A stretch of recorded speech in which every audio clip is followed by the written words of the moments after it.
अब कदाचित आपसे कुछ ऐसे कर्म बन गए जिसके कारण आप बहुत कष्ट से गुजर रहे हैं, बहुत तकलीफ से गुजर रहे हैं। आप विचार करते हैं कि मैं क्या करूं कि इस कष्ट से दूर हो जाऊं, इस समस्या से, इन उलझनों से मैं मुक्ति पा लूं। तो मनुष्य बहुत प्रकार का यत्न करता है और वो कष्ट जो उससे मिला है वो उसी कर्म के सिद्धांत के कारण मिला है। उस कर्म के फल को तो उसे अवश्य भोगना है, लेकिन उस कष्ट की अवस्था में, उस कष्ट की दशा में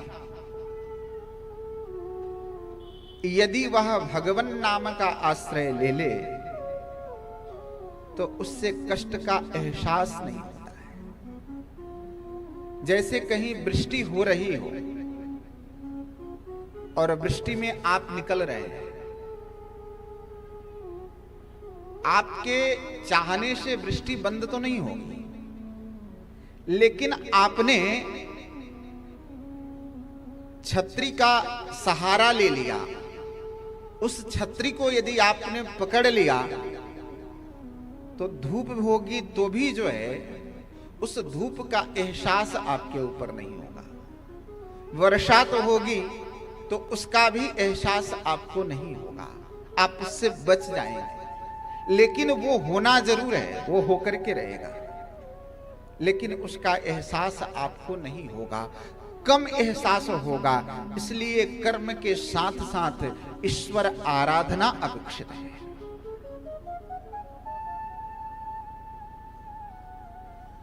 जब हम ईश्वर आराधना करते हैं तो जीवन के तमाम सारे बड़े बड़े कष्ट जो है वह छोटे रूप में चले जाते हैं।